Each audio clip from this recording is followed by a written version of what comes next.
Makadii muri yeZimbabwe, zuva ranhasi tiri kuno kuMhondorongezi. Kune chiitiko chaitika. Kune uyo murume anova murungu wemushandi wake aonekwa akarara nemukadzi wemushandi wake, vakanamirana vachinzi varamba kubva mushure mekunge murume uyu paine chiitiko chekuti mukadzi wake akanga asingamunzwisise. Mushure mekuti anga asinganzwisise mukadzi wake, akafamba achida kuziva kuti chii chakanga chaitika.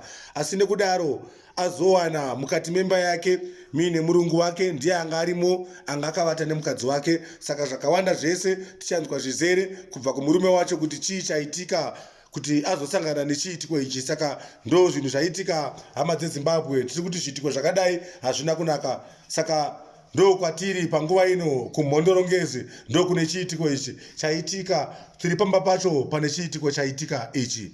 Mungatiudze kuti baba chii chaitika kuti muzosvika vanhu vakadai so panapa? Chiitiko ichi chaitika chiri kutondityisa nokuti kana mamacha zvakanyanyisa. Ndanga ndisingambotarisira kuti ndichaona bhosi wangu wandoshandira kwenguva yakareba akarara nemukadzi wangu. Ndiri kupanzwa. Ndo chiitiko chaitika panapa. Saka chii chakaitika kuti muzosvika pakubata chiitiko ichi? Chii chakanyoitika? Makaita sei kuti musvike pakuziva kuti ndo zviri kuitika pavanhu ava? Mukadzi wangu ini mafambiro anga akuita ndanga ndisinganzwisisi. Nokuti anga akunonoka kuya kumba. Kubasa kwaaishanda ikoko anga akumbotema mazuva aita maoff, anga akungoti ndiri kungoenda basa. Saka muri kuti muchatarisana sei nabhosi wenyu nechiitiko chaitika ichi? Nabhosi hapana kutarisana, kana nebasa racho handichatodi.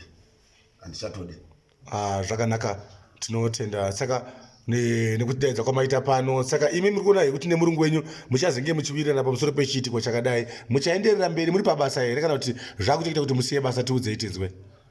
Zvekuenderera mberi basa hapasitorina.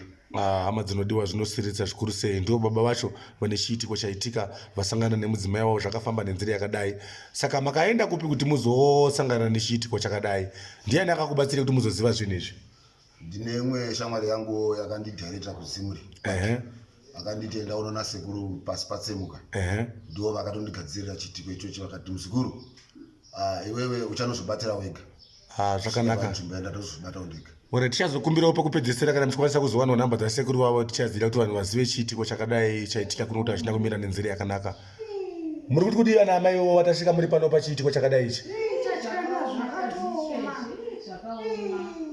Zvakanaka. Muri yeZimbabwe ndio zvaitika zuva ranhasi kunzvimbo yatiri kuMhondoro, ndo chiitiko chaitika ichi. Tinoti hama dzeZimbabwe, itai kuti musiyane nezviitiko zvakadai.